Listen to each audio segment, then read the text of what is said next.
akala at umaasa na ang kanilang pinagkakatiwalaan at inaasahang relihiyon ang siyang magbibigay sa kanila ng kasagutan at kaligtasan. Subalit ayon po sa banal na kasulatan, Roma 1:16, sapagkat hindi ko ikinahihiya ang mabuting balita, sapagkat siyang makapangyarihan ng Diyos sa ikaliligtas ng bawat sumasampalataya. Malinaw po ang mabuting balita, siyang kapangyarihan ng Diyos sa kaligtasan. Kaya tayo na't pakinggan ang pangangaral ng The Whole Gospel to the Whole World. Narito ang ating mangangaral.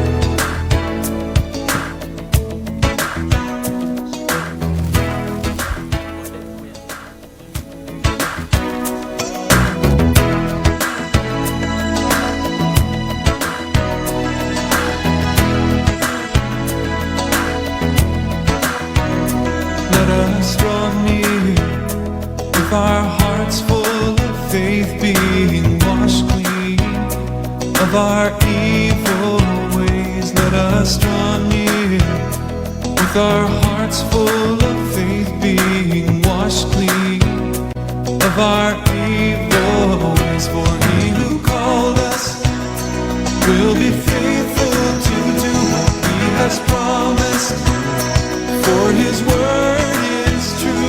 He who called us will be faithful to do what he has promised, for his word is true.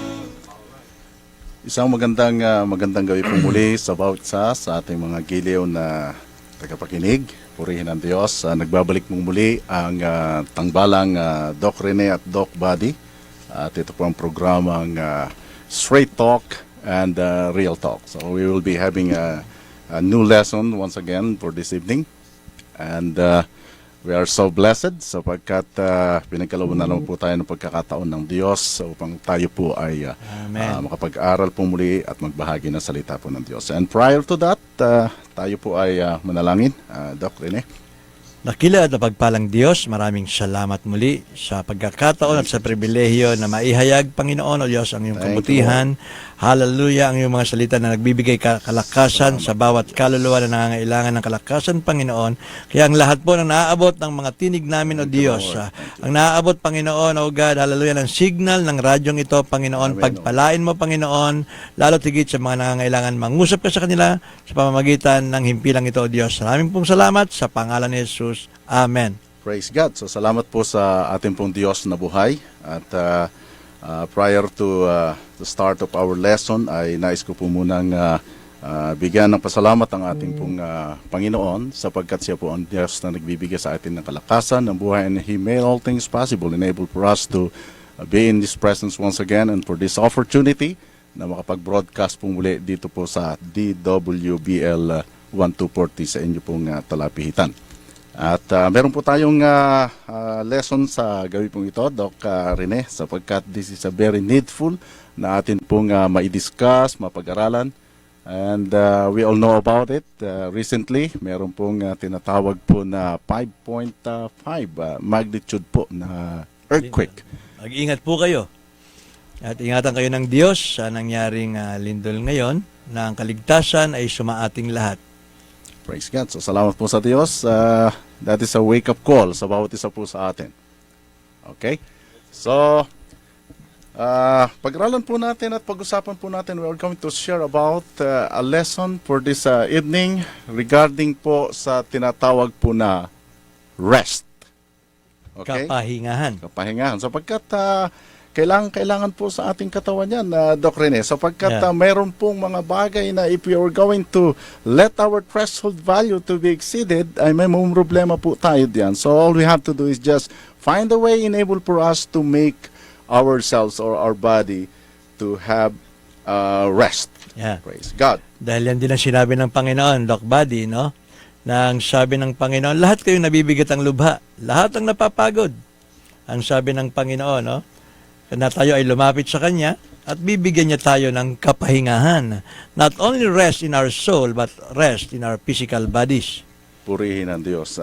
Totoo po yan. Sapagkat meron po talagang kinakailangan na magkaroon ng kapahingahan ng ating katawan. Sapagkat bibigay po ang ating pong physical na pangatawan. So, nais ko pong bigyan ng pansin dito yung pong tinatawag po na physical rest, Doc Rene. Ano ba itong tinatawag po na physical rest na kinakailangan pa talaga na bigyan natin ng emphasis at i-insist sa bawat nakikinig at sa bawat isa sa atin na kailangan baga na magkaroon tayo ng physical rest sa ating pangatawan? O masabing kasi over na ako sa trabaho, work and work and work and work. Yeah.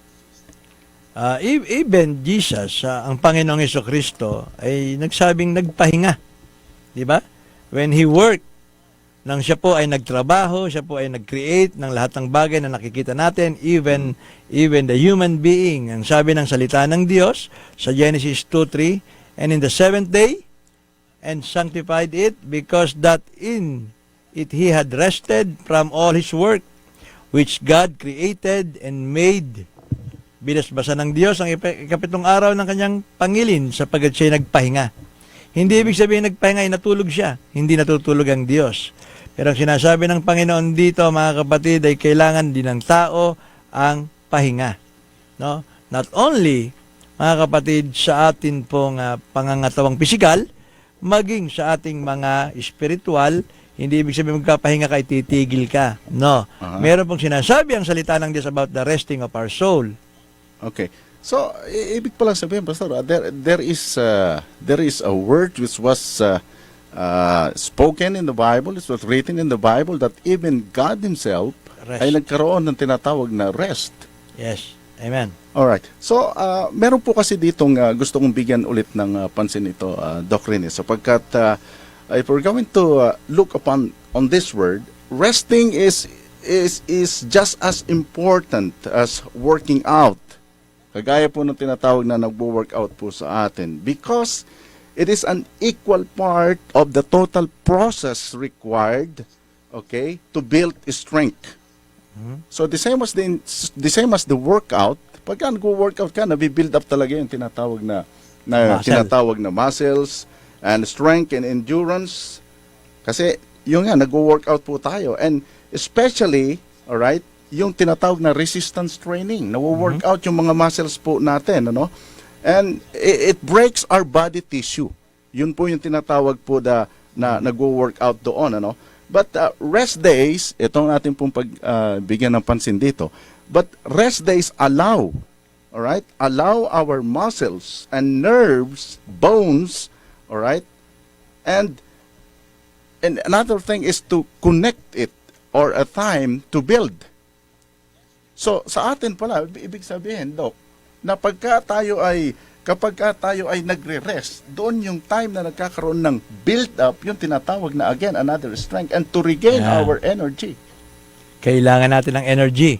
Kasi pag na-overfatigue ka din, sabi nga nila, galaw-galaw din para maiwas sa stroke. Di ba? Totoo. Kasi pagka na-overwork tayo, mga kaibigan at mga kapatid, ay ang problema talaga din tayo. The end result was we will be having a problem with regards to sinasabi na nga ng over-fatigue. But we wanted to let you understand, mga giliw na yung pong tagapakinig, we are not just only emphasizing yung pong tinatawag na physical strength, but we are trying to emphasize yung pong tinatawag na physical or the spiritual rest. Ito po ang dapat po natin pag-usapan ngayon, mga kaibigan, at giliw po namin tagapakinig. So, Doc Rene, the spiritual rest is we need to give an emphasis at this very point in time. Sapagkat ito po ang hinahanap po ng mga tao ngayon eh. Yes. Oo nga, katulad ng sinabi ng Psalms, na ang sabi niya, na return unto thy rest, my soul, O my soul, for the Lord hath dealt bountifully with thee. Sabi niya, ibumalik sa iyong kapahingahan o kaluluwa ko. Sino yung magpapahinga? Yung kaluluwa. Praise God. Ang sabi niya, sapagkat ginawan ka ng mabuti ng Panginoon. Alright. So yung pong tinatawag na spiritual rest dito, Doc, ay pinapanumbalik pala talaga tayo ng ating Panginoon. Yeah. Return to me, O my soul, sapagkat doon natin masusumpungan yung ganap na kapahingahan sa atin pong Panginoon.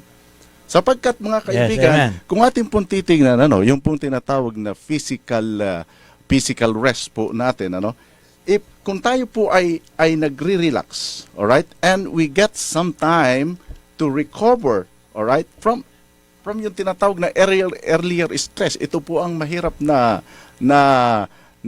parte po ng isang tao, yung stress ka na hindi mo naman alam na stress ka pala.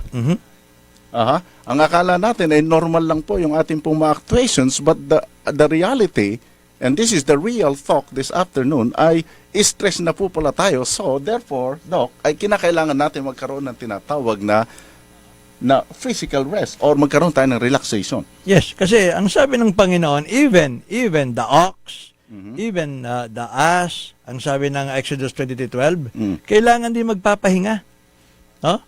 Ang sabi niya sa Exodus 23:12, maliwanag naman pong sinasabi, 6 days thou shalt do thy work. 6 days that thou shalt do thy work, and on the 7th day thou shalt rest, that thine ox and thine ass may rest, and the son of thy handmaid and the stranger may be refreshed.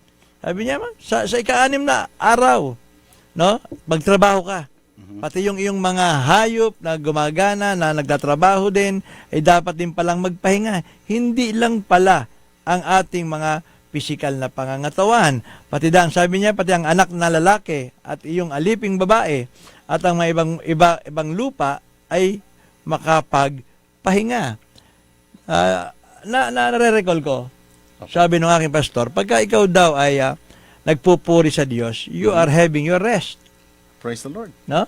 Kasi yun yung ikapitong araw Akala ko ba magpapahinga? Bakit lulundag tayo? Bakit tayo kakanta, sumisigaw ng papuri sa Diyos? Isa pala itong paraan ng kapahingahan ng ating mga kaluluwa. Nare-refresh na o nakakagain na ng tinatawag na kalakasan, yung pisikal, lalo't higit pala ang ating mga kaluluwa sa harapan ng Diyos.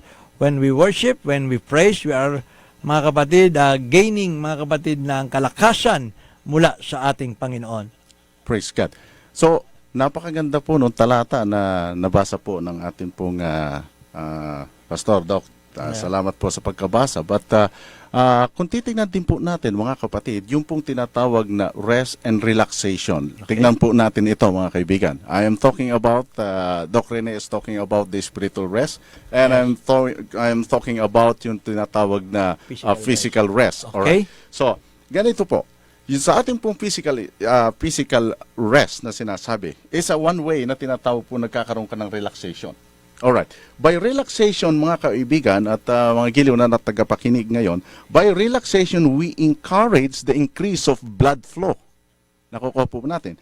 We encourage the increase of blood flow to the muscles. So meaning, pag maayos po yung flow ng blood dun po sa ating muscles, thereby providing more energy, Okay. alright? Yes. More energy, Tama. better metabolism, and improve, ito maganda rin, your memory. Memory. So therefore, kinakailangan talaga no, mayroong rest, and kinakailangan talaga magkaroon tayo ng relaxation and able to boost yung tinatawag na memory.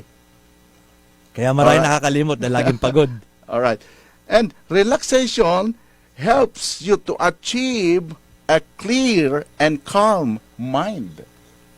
So ito po palang napakaganda natin na pansinin, mga kaibigan, Pag nagkakaroon tayo ng rest at relaxation sa atin pong mga katawan, ay nagkakaroon po tayo tinatawag doon na calm mind.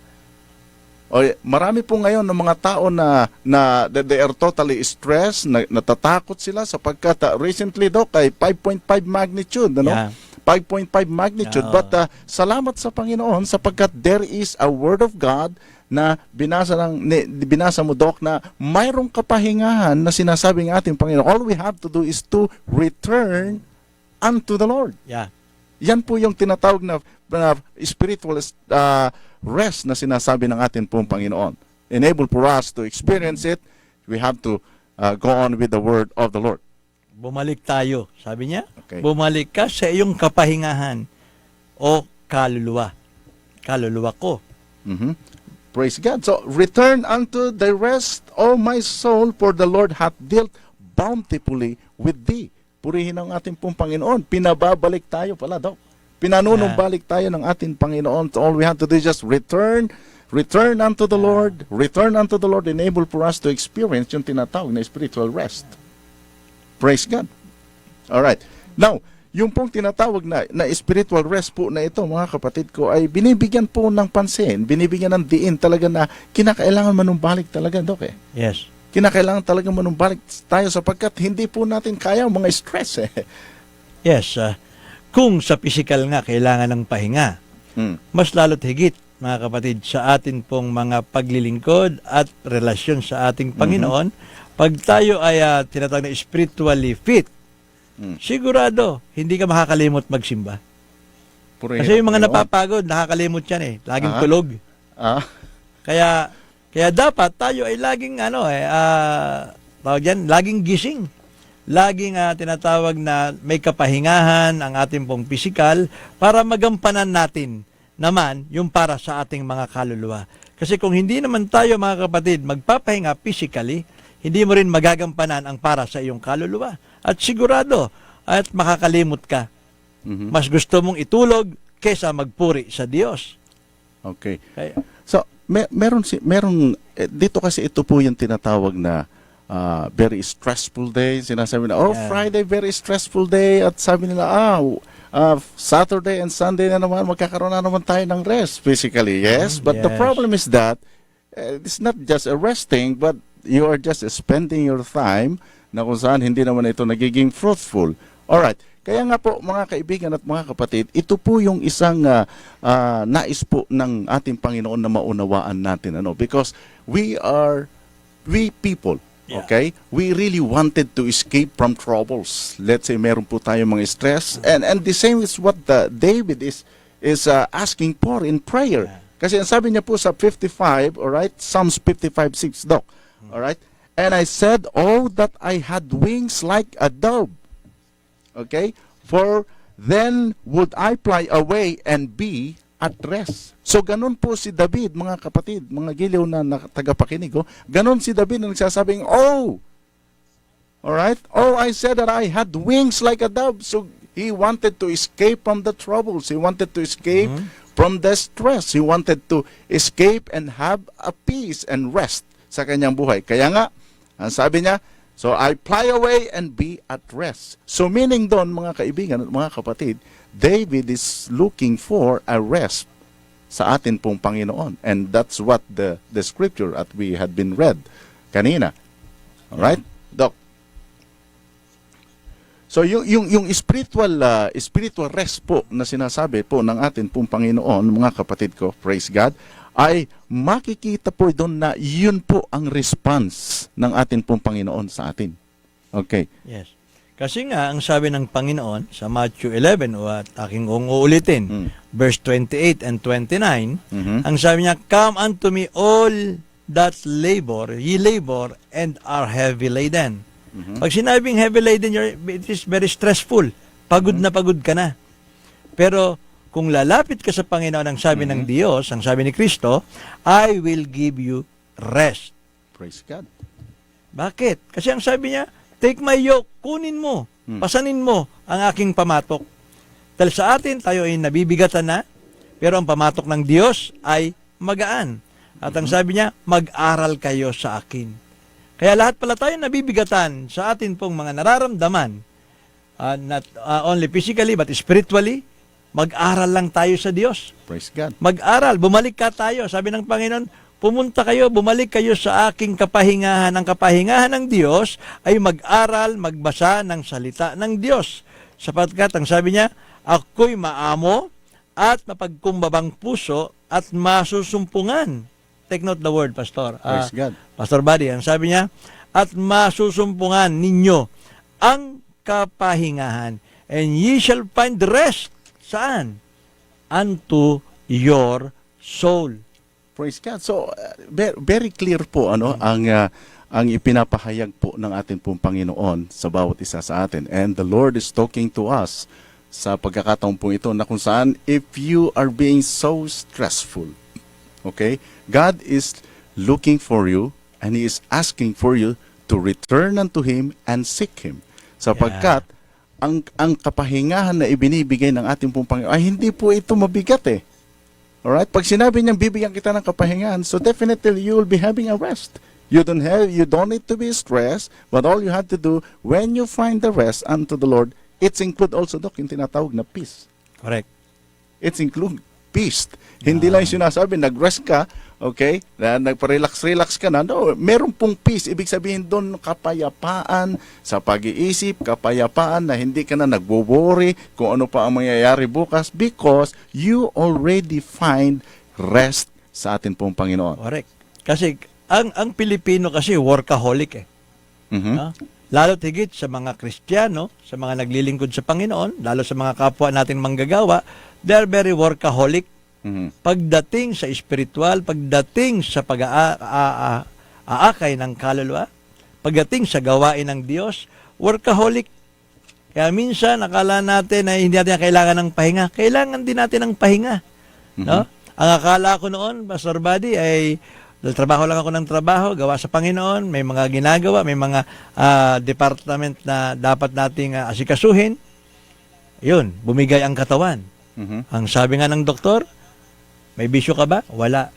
Aha. Uminom ka ba? Hindi. Nagisigarilyo ka ba? Hindi. Anong nangyari sa'yo? Aha. Sabi sa akin ay, share ko lang. Sige, Doc. Ang sabi niya, ano bang trabaho mo? Aha. Sabi ko, pastor po ako. So Sabi- meaning pala, Doc, ang tinatawag pinaka-landmark doon, kaya ka na-stress ay pastor. Hindi naman. Sabi ng doktor, this is the conclusion of the doctor. Ang sabi niya sa akin, nako, sabi niya, stressful yung trabaho nyo. Praise God. Yan ang sabi niya sa akin, napagod ka, na-stress ka. Praise God. Nagsabay, nag-shoot up, ang sabi niya. And then, kaya tumaas ang iyong dugo. Sabi nga nila, tumaas ang high blood mo. Kaya nga po, salamat po sa Diyos, Doc, dahil God knows our threshold limits value. Yung ating pong katawan. Alam po ng Panginoon ang hangganan po ng ating pong katawan na yan. Mayroon pong limitation, but God is so good to us sapagkat He knows that is stress, okay? Kung nais na ng bawat isa po sa atin to escape from all those stresses sa ating pong buhay, ang sabi po ng Panginoon, God is inviting you. God is looking for you. God is talking to you. Return unto me because I am the God that He will give you peace and rest in your life. Salamat sa Diyos. Dagdag din itong sinabi sa Exodus chapter 33, verse 14. And He said, My presence shall go with thee, Praise the Lord. and I will give thee rest. Praise God. No? Kung lalapit tayo sa Diyos, mga kapatid, manunumbalik tayo sa kapahingahan ng Panginoon, sabi niya, my presence, ako'y sa iyo, at ikaw ay aking bibigyan ng kapahingahan. Kaya talaga naman, mga kapatid, itong tinatawag natin na double na cure or double na privilege na ibinibigay ng Diyos, pagpapahingahin kang pisikal, at pagpapahingahin ka, mga kapatid, spiritual, palalakasin ka ng ating Panginoon. Praise God. At tunay na napakaganda po ng ating pong pinag-uusapan ngayon and really time is running out. Yeah. God is so good to us. Mabuti ang Diyos. Mabuti ang ating pong Panginoon. But one thing that I wanted to let our listeners, our viewers this evening broadcast ay ang kapahingahan po, mga kaibigan at mga kapatid, hallelujah, ay binibigyan po ng Diyos tayo ng unawa diyan that there is always an eternal rest sa atin pong Panginoon. Sapagkat in Book of Revelations, chapter 14, verse 3, and this is what the word of the Lord, and I heard a voice from heaven saying unto me, Right, blessed are the dead which die in the Lord from henceforth. Yea, saith the Spirit, that they may rest, all right, from their labors and their work to follow them. So meaning, meron pong eternal rest. Okay? So salamat po sa Panginoon. Ang tambalang Doc Rene at Doc Buddy po ay straight talk and real talk. Real talk. We will be having our broadcast every Friday until 27th of September. So salamat sa Panginoon. So we will shout out with the listeners right now. Praise the Lord. Doc Rene. Okay, kami po ay nagpapasalamat sa unang broadcast sa mga nakipag-participate lalo na sa mga comments ninyo, lalo higit dun sa mga kapatid natin, mga kaibigan natin nasa iba't ibang lugar. Kaya Isang from Saudi, binabati ka namin ng magandang hapon dito. Magandang gabi rito, magandang hapon diyan. Kay Abet ng Hong Kong, no? Kay Emilia Eder ng UPC Italy. Nakakaabot pala doon ang ating Praise broadcast. God. Salamat At ganun sa Diyos. din kay Maricel Agpalo at sa kanyang asawang si Darwin Agpalo ng Abu Dhabi. Binabati kayo ang J-Clem Abu Dhabi, pagpalain kayo ng ating Panginoon. At gayon din ang ating pastor sa France, si Pastor Pascal at ang kanyang asawang si Renelyn Sandoval. Na sila po ay nakikinig at nanonood din po dito po sa ating live streaming. Malayo po ang nararating ng ating broadcast. At sa aking mga kapatid dyan sa Saudi rin, na nag-tune in din through live streaming, Brother Marvin Bakani, ang aking kapatid sa Riyadh, at si Manuel Bakani ng Asamaya Jubail, at si Pastor George ng Jeddah. Jeddah. Praise God. Kapili din Pastor George. Pakursa. Pastor Happy George. listening, Happy Pastor. listening, Pastor. At yung ating mga kapatid, huwag kayong mag-alala. Nasa mabuting kamay ang pamilya ni Sister Jenny Abalos, at sila po ngayon ay ginagamit na rin ng Panginoon, at pumasok na po ang salita ng Diyos sa kanilang mga tahanan. Praise God. At ganoon din sa ating mga kapatid sa J-Clem, ang mga kapatid natin dyan, binabati namin kayo ng isa pong masaganang pagpapala ng ating Panginoong Hesukristo. At sa J-Clem po, at ating pong anibersaryo sa darating na September 29, ay handa po natin ang ating pong mga sarili sa pagpupuri, sa pagpapahinga, sa pagpupuri sa Panginoon. Mga kapatid, once we are worshiping God, we are having our rest. Pagpalain kayo ng Diyos at sa aking pong pamilya, kay Sister Pilita, kay Hana, kay Dana at kay Raprap. Gayon din sa pamilya ni Doc Buddy, kay Sister Susan, kay Elisha at kay Micah. Pagpalain kayo ng ating Panginoon. Maraming salamat po. At patuloy po tayong makinig tuwing Biyernes ng buong Setyembre, ang tambalan po ng inyong mga lingkod, Doc Buddy at Doc Rene, mga kapatid, ng Straight Talk and Real Talk. Kailangan diretsuhan na. Dahil ito'y salita ng Diyos. Praise God. Dahil ang Diyos hindi naman paligoy-ligoy. Accurate ang salita ng ating Panginoon. Kaya binabati din namin ang ating pong mga kaibigan, Pastor John, Pastor Boyet, na sila ay nasa Hong Kong ngayon. Pagpalain kayo ng Panginoon, kayong mag-asawa, Pastor Villa Vicencio at Sister Len, na gagamitin ng Diyos. Bukas yata yung kanilang seminar sa Hong Kong. Pagpalain kayo ng ating Diyos. Praise God. So, shout out din po sa mga listeners po natin, the silent listeners from north to south, Yeah. and even silent listeners there in Australia. And shout out din po doon sa JLOS Radio and Electronic Supply. Ay dealer po yan ng Cygnus Professional Two-Way Radio. And shout out din po sa Mandani family from Magalang, Pampanga. And to Barrientos family where they are listening right now and they are watching by live streaming.